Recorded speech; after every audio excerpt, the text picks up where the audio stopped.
And so moms, it's okay. Whatever choice you choose, that's your choice. And it's okay. And know that it's hard. And sometimes we're going to make choices that aren't the ones we want to choose, or maybe aren't the ones that our families want us to choose. But we're just doing the best we can with what we have. I'm Ashley White, the host of Joy on the Journey podcast, a weekly podcast all about defining, finding, and maintaining joy on the journey of life.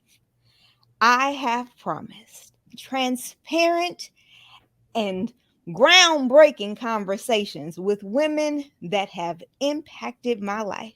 And this one is going to be real special. This week's guest is Dr. Littisha Bates.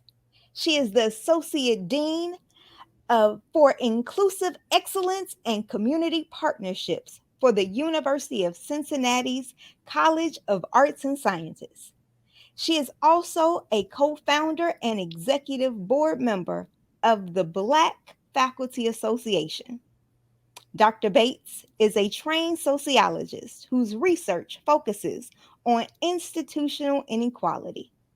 Dr. Bates and I go back more than 20 years. And who's that old? I don't know.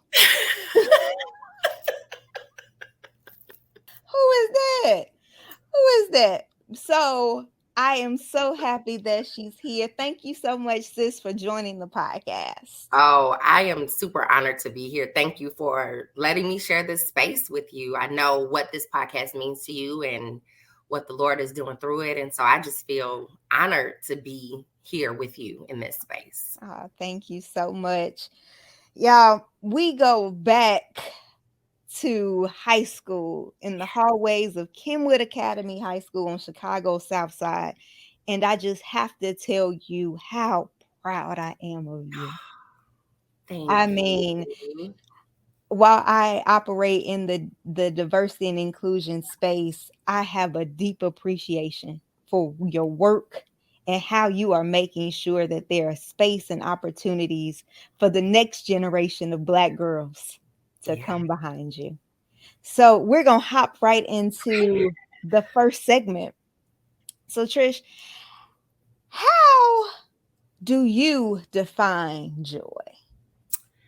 So it's, you know, as any educator, I want to be prepared, right? And so, you know, you say, this is the gist of what we'll be thinking about and talking about. And so I have really been sort of agonizing to be prepared about what my definition of joy is. I think it's one of those things that you don't necessarily think about, you know, wanting or needing to have a definition for. You know, as a Christian, I believe that joy comes from the Lord.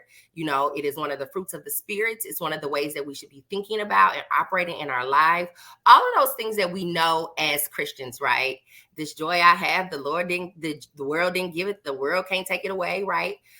And still, as we move through our daily life, what does joy mean to us? And so I've been really thinking a lot about that. And I came up with two things I think I want to say about joy in my life.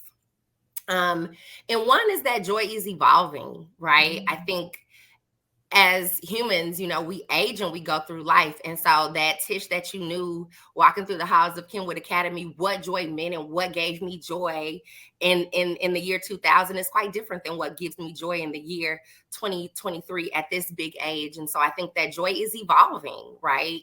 I also think that joy has to be intentional. There are so many times in life where it's really hard to reach for joy or feel joy.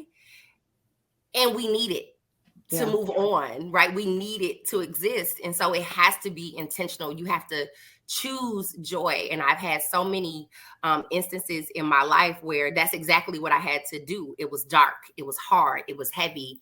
And either I was going to die in that darkness or I was going to choose joy and choose something different and lean on the faith in the Lord that I have. And so I think, you know, the answer is it's evolving. Ever evolving, and it has to be a choice. That's what joy is. And I mean, there are all these ways it manifests, right? It's a song, it's a smell, it's a feeling, it's a place that brings you back to a place from the past. But it has to be a choice, and you have to let it evolve over time. Oh, that's so good that it's choosing Yeah. joy.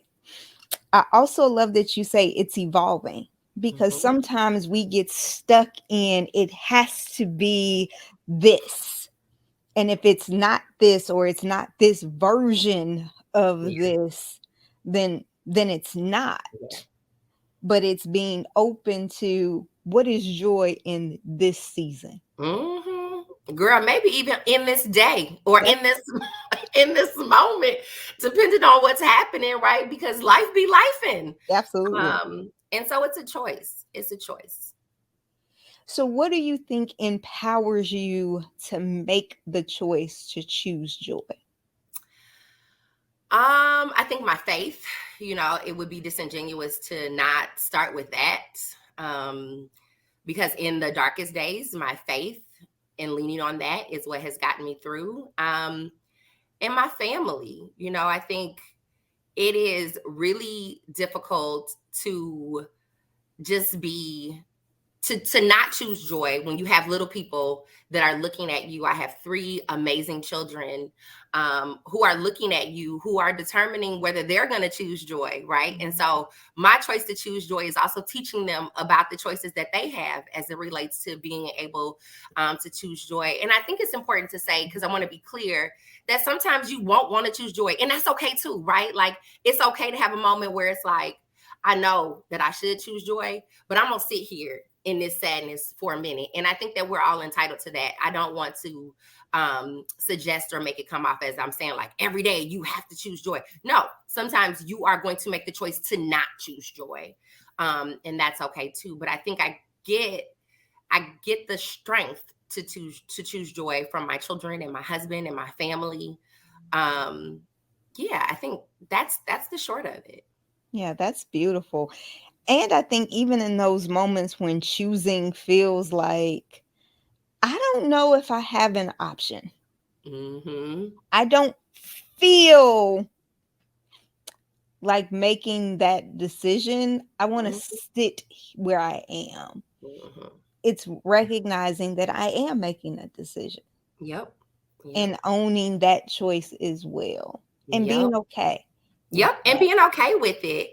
And I think too, having people, your family, your squad, who are going to give you space to not choose joy, but not let you sit there for too long. Mm, Right. And so it's dangerous, I think, if you make the choice to not choose joy and then that's the final choice. Right.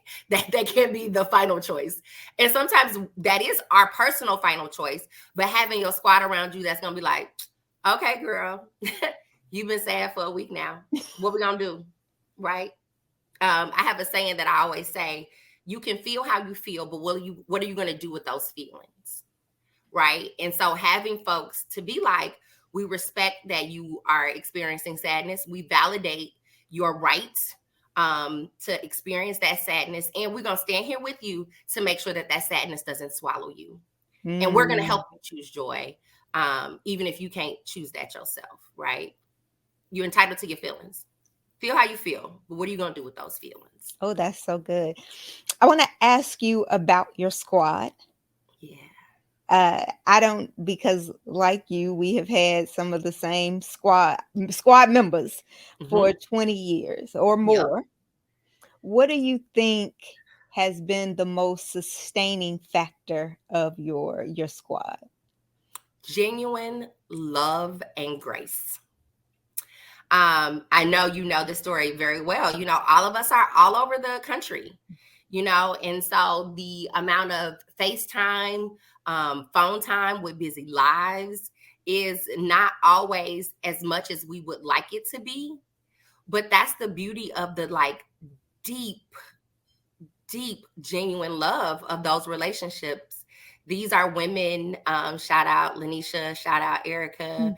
shout out Samantha, who, they know where all the bodies are buried all the way back to 96, and it's just the love to support each other, even if it's not physically being able to be in a room with each other, to Mhm. know that that love exists. And also, I will say this, not using distance as an excuse, because when we need to show up for each other, when we need to be in a room with each other, when we need to just have our eyes on each other, we do that intentionally. And we have to make sacrifice to do that. And you make sacrifice for people who you love. Yeah. And so that's it. It's just the love for each other. Yeah. Oh, that's beautiful. I want to get deeper into your journey. When most girls in the late 90s and the early 2000s were getting ready to go to college, I could count on my hands those that wanted to be doctors and lawyers and even high school teachers. But when did sociology spark Yeah. your interest? So I would not have been on your hand had you been counting those No. girls, because I did not go to school thinking, like, oh, I want to get a PhD. I didn't even know what a PhD was, right? Like a number of kids from our high school, we were smart, high achieving kids who came from low income homes, moderately low middle class homes for some of us. um First generation families, right? Like I'm first generation. I didn't know what to expect. I knew that I wanted to like do a good job. I knew I wanted to change the world, but I didn't know how. I thought I wanted to be a therapist, right? Like I went to school thinking like Black folks we need therapy around these parts, and so I'm gonna do that. I'm gonna become a therapist.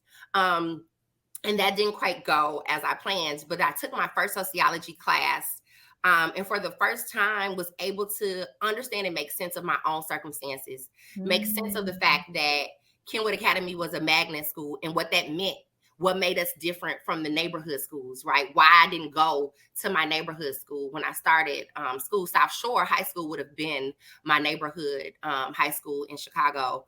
Um, and so why not just go to my neighborhood school, right? Always knew deep down inside of me, like something was interesting that was happening here, but I never had the language to make sense of how we were making differences between people, between children, between neighborhoods. Chicago is notorious for that. Mhm. Um, and I didn't have the language for that. And sociology gave me the language for that. And I really wanted to contribute to solving this problem of systemic racism, systemic classism, systemic sexism. And I didn't know those words when I started school, and sociology gave me those words. And then I learned that if I wanted to do this in a very particular kind of way, teach the next generation, that I would have to get a PhD. And so that's how it started. I didn't even know I wanted to get a PhD. I didn't even know I needed a PhD until I understood what it was I wanted to do and had really great mentors to push me in the right direction. Oh, wow. Wow, wow, wow. Yeah, for me, my neighborhood school would have been South Shore. Mm-hmm. And so my parents, specifically my mom and her mentors and mentors were like, okay, um, let's test, let's really get into the Mm-hmm. Magnum program and reach a little bit higher. Yeah. But I don't think we also didn't have the language. I certainly didn't. I Yeah. was just following whatever my mom was like, "No, Yep. let's go. Let's look for a different school." Oh, Yep. okay. Um, I want And it's funny, Ashley. I want to say something really quickly because my mom didn't even have the language. Shout out to Mr. Carter. I think he is still living. He was the counselor, principal, assistant principal at Bryn Mawr Elementary School, which is where I went to elementary school. He was the one, right, who was like, "You're gonna," because I probably would have went to South Shore if it would have been up to my mother because she didn't know, right? My cousins to. went to South Shore. She didn't. She didn't know, right? And so, how do we learn what we don't know? And who are the people who know the things to put us on the path that we need to be on? Not to suggest there aren't successful young people out of Absolutely. South Shore, because we know that they are. We know that they are dynamic children at all of the neighborhood schools Absolutely. in every city. It's just, how do we make sense of how we separate them by these Right. structures? Absolutely. And I then done it also took over, girl. I done took over. I'm sorry. You ain't gonna invite me no, back. absolutely will, because it also then speaks to the larger issue of funding. Yep. Um, funding in our communities, investing in our communities, not giving up on inner city schools, inner Yep. city kids, busing. It speaks to the whole larger to Yeah. the system, right? Yep. And Yeah. how it impacts generations. Yep. And so I do want to talk about that, leads me right into the next question, that you have chosen to continue to study institutional inequality while married to a Black man and raising three Black children. How are you? Girl, I'm tired. I'm tired. Most days I'm mad as hell.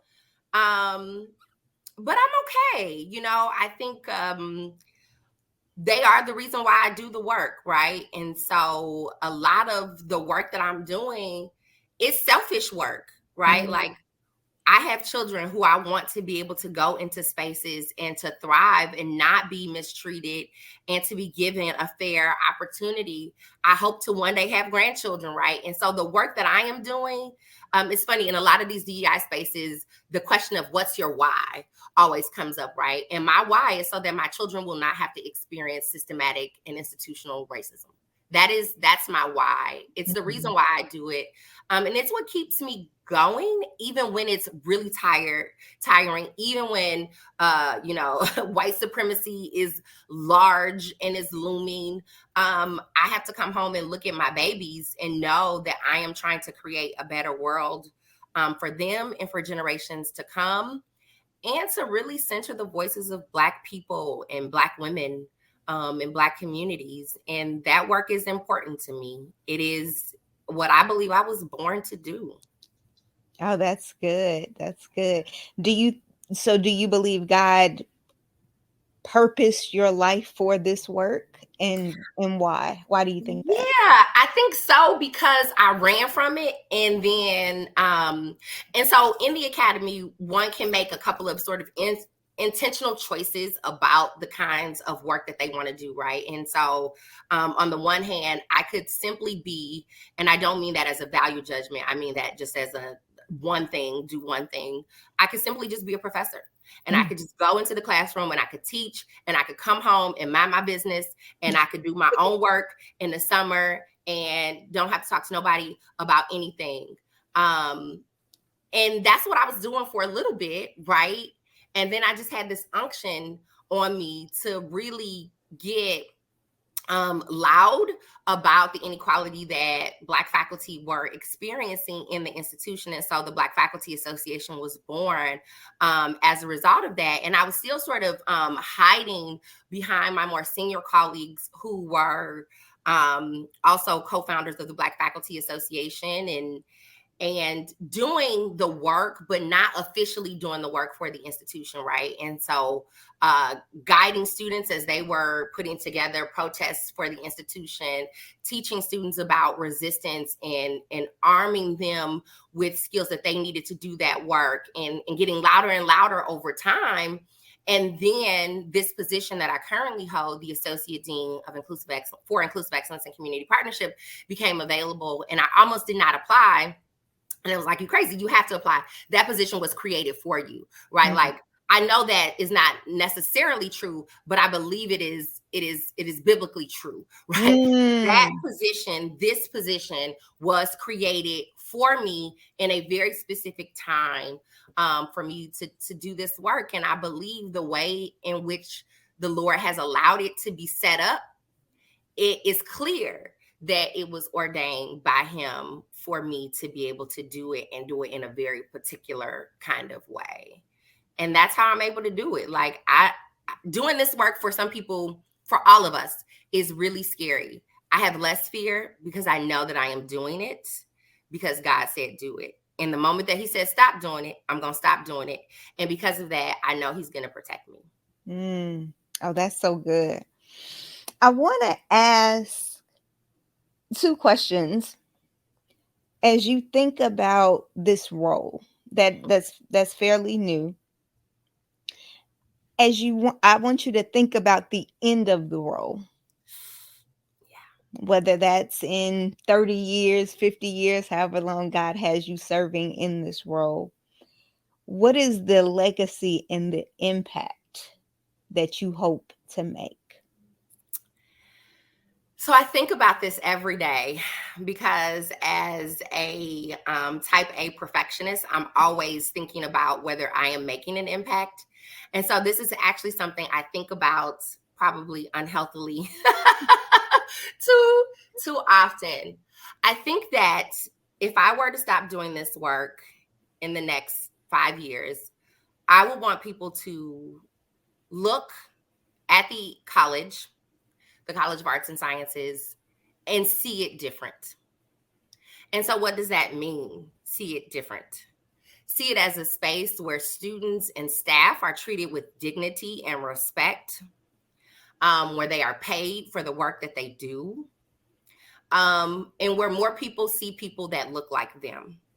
And so, increasing the diversity in what people see in our college and increasing the success rate of both our faculty of color, our Black faculty, our Latinx faculty, our Native Indigenous faculty, our Asian faculty, students and staff, that people literally are able to look at the profile of the college and see my impact.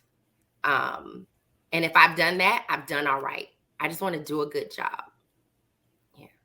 Yeah, that's beautiful. That's beautiful. And I believe you have spoken with such passion that you will continue to do the work that you have put your hand to the plow. Yeah. And you have refused, you have refused stubbornly to look back, and we will be made the better. And I say we, because it's bigger than the work that you're doing in Cincinnati. Yeah. Because that will have ripple effects as your students graduate and leave and go across the country, go across the world, spreading the message of inclusivity and hope and breaking barriers and glass ceilings. You are doing a work that will impact generations. And so I want you to know that on those hard days, excuse me, on those hard days where it's like, is anything moving? Is the needle moving at all? That the work you are doing, you are laying the foundation, you are continuing the groundwork that has already been laid by our forefathers. Keep going, sis. Yeah, I'm gonna do my best. I'm Keep gonna do my going. best. I want to ask about, you spoke about the importance of mentors. And I know, doing my research, I stalk my guests, y'all. I do.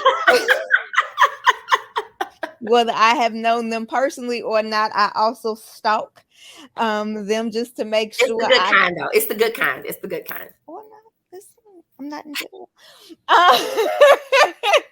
Yes, but the good kind. And so I know that you are often highly rated and sought after by university students for mentorship. And I want to ask why it's important to you to give back. Because I am not confused about how I got where I am. And it's because people gave back to me, right? I think one of the we say a lot of things that aren't true, but we say them because, like, we always say them, right? Like, sticks and stones may break my bones, but words never hurt. Biggest lie ever told, right? Like, words absolutely hurt. We often say, like, you can pull yourself up by your bootstraps. Biggest lie. If I don't have boots, if I don't have straps, I can't pull myself up, right? And so I am not confused. I know that a number of people gave me boots, gave me straps, showed me how to tie them and pull them up. And that is the only reason why, of course, the grace of God as well, I am able to be sitting where I'm sitting. And so it's important to me to repay that, right? Because I wouldn't be where I am if it wasn't for mentors. And I have a responsibility. I have a responsibility to give that back. I also think too, coming from, inner city Chicago, being primarily raised by a teenage mother. Shout out to my stepdad. We don't use the word step. That's just my dad. Growing up, in poverty, there are a lot of kids like me who want to be in places like where I am, but don't see that as a possibility, right? And so it's important to me that they see what the possibility is, that they see that they can show up authentically, right? I don't have my earrings on today, but I got some big hoop earrings that say Dr. Bates, and I wear them because I want students to know that there's a way in which they can move throughout these spaces authentically themselves, and they don't have to squelch who they are. Anybody who comes in contact with me, be that the president of the institution, the provost of the institution, they know I'm just a little Black girl from the South Side of Chicago. And that is such an important part of my identity. And I think these students are taught that they have to like hide that or squelch that, Mm-hmm. right? And so part of why it's important for me to give back and to mentor is because I want to show them, right? Like, there's a way to be who you are, be proud of who you are, be proud of where you came from, and still be successful, right? Like, those things are not in juxtaposition of one another. They go together. Absolutely. Absolutely. I also have to ask, mentorship, like any relationship, is a two-way street. Mm-hmm. As a mentor, you give, but then your mentee also gives to you. Yes. So as you think about some of your mentee mentor relationships, can you think of one or two things that you've gained as a result of serving as a mentor? Oh, girl, I always say these mentorships are so self-serving. These kids keep me young, okay?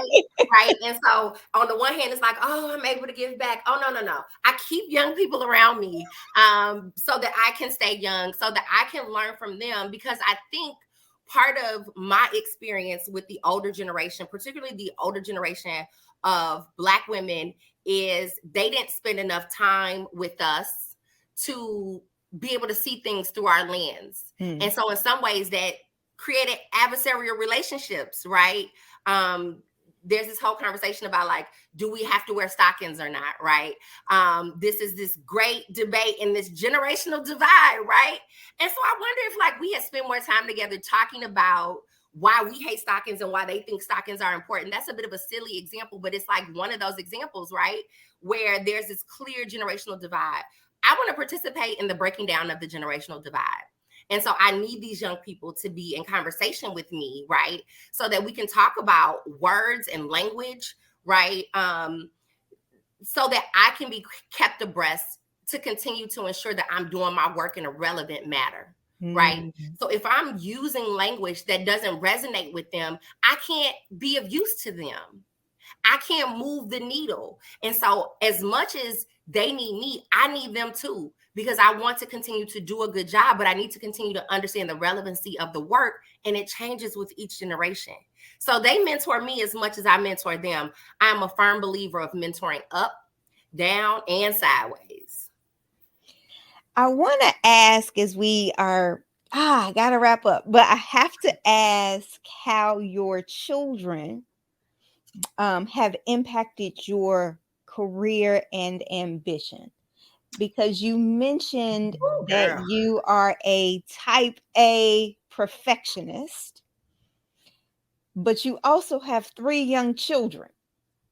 So Who I'm trying to keep out of therapy, girl, or at least trying to keep them out of therapy because I've ruined them, right? We should all go to therapy at some point just to work through things, but I'm trying to keep them off the couch specifically because of something I did, right? It's a challenge. And so shout out to working mothers everywhere who are constantly trying to make decisions that are in the best interest of your family, who are having to make sacrifices and choose choices that aren't necessarily the choice that you want to choose. You know, in the academy, the way that you ascend is you go to a different institution, right? And so I am constantly inundated with messages from institutions who would like for me to entertain applying for or interviewing for a position at their institution, higher level positions, but I've committed to not move my children, right? And so the commitment to not move my children means that I have to see a different set of choices for my career. I don't regret that at all, because I think that that is part of what love and sacrifice means, right? It's not just about what I want. My children are a part of our decisions that we make as a family, right? And so even the decision to take this associate dean role, we talked about that as a family because it did change our lifestyle. It changed whether mommy was going to be at the game the whole time or whether she would be there for the first part and have to leave. It changed whether I had to be at things in the evening, how long my hours were. It changed all of that. And I didn't want to change their lifestyle in a way that would make them feel like they were second. when this world is when everything is all done and the work is done, I got to come home to them. And so there are sacrifices that have to be made. And so moms, it's okay. Whatever choice you choose, that's your choice. And it's okay. And know that it's hard. And sometimes we're going to make choices that aren't the ones we want to choose, or maybe aren't the ones that our families want us to choose, but we're just doing the best we can with what we have. Yeah. I want to say too that even that language, even that behavior is different from how our generation was Yes. raised. Is to even have that family conversation Yep. of these are opportunities, because Mm-hmm. this was my opportunity. Mm-hmm. But Mm-hmm. to even have that open-mindedness of, oh no, this doesn't just impact me. Yeah. This is a ripple effect that Mm-hmm. will impact everyone in the household. Let's have a conversation. Let's have a discussion of, let's weigh the pros and the cons of both, knowing ultimately your career would be the impacts of Yeah, saying yes or stalled. saying I no. mean, let's say what it is, right? It would be stalled. I could be an associate vice president of diversity, equity, inclusion somewhere else right now, Mm, right? Like I could, but that's not what suited my family. And I also believe I'm not done doing the work I need to do here in Cincinnati.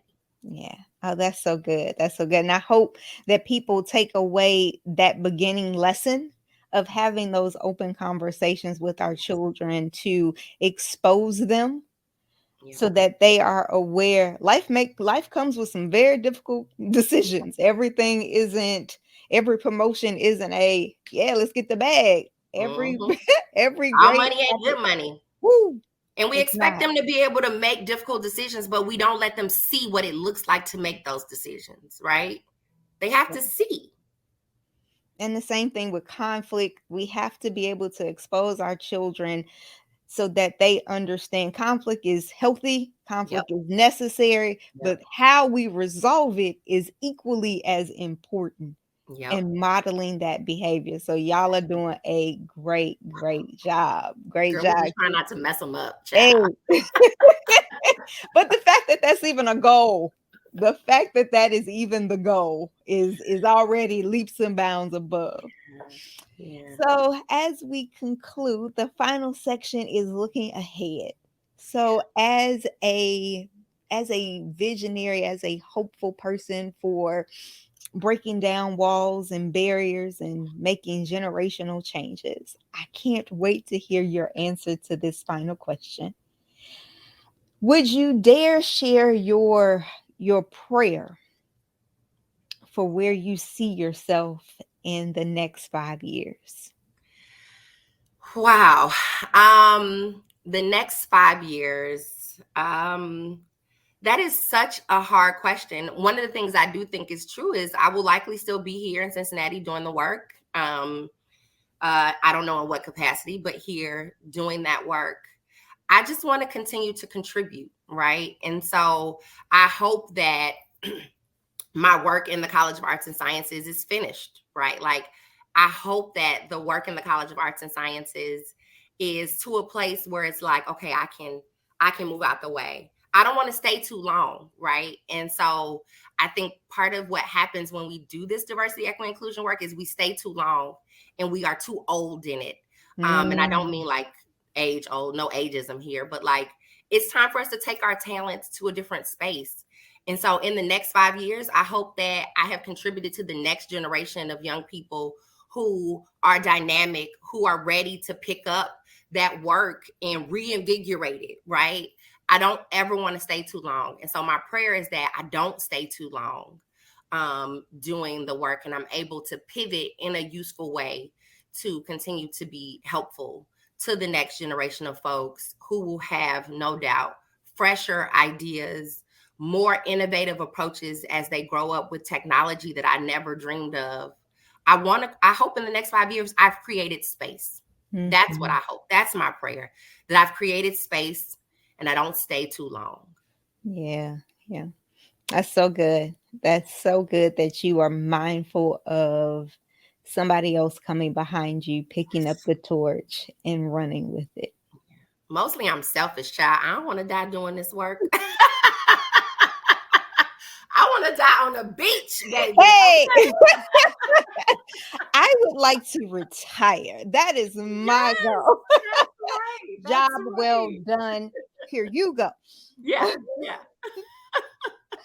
So, how can, if someone is interested in your research, if someone is Mhm. interested in partnering with you and the University of Cincinnati, how can they get in touch with you? They can find me on the University of Cincinnati Arts and Sciences webpage. We have an inclusive excellence webpage. I encourage you all to take a look at that. I'm also reached by email, drbatesphd at gmail.com. That's where you can reach me for my consulting work that I do around diversity, equity, inclusion, D-Lab consulting, helping companies build a more inclusive culture for their employees, launching employee resource groups, and things of that nature. So that's how you can find me doing the work that I was born to do. Excellent, excellent, excellent. Well, sis, thank you so, so much You. for enlightening us, for encouraging us, and inspiring us that the next generation will be better as long as we partner with you in the work that you are doing, you and your colleagues. So, y'all, I know she has said so much. So, drop it in the comments. What was your largest takeaway? I have my evolving joy is one of the things I am going to be taking away. But please be sure to like, share, and subscribe to the channel and on Apple Podcasts and on Spotify, anywhere you can find podcasts. That is where this is as well. But until we gather again every single Thursday, may God increase your joy, grant you strength for the journey, and give you the courage to tell your story. Bye, friends.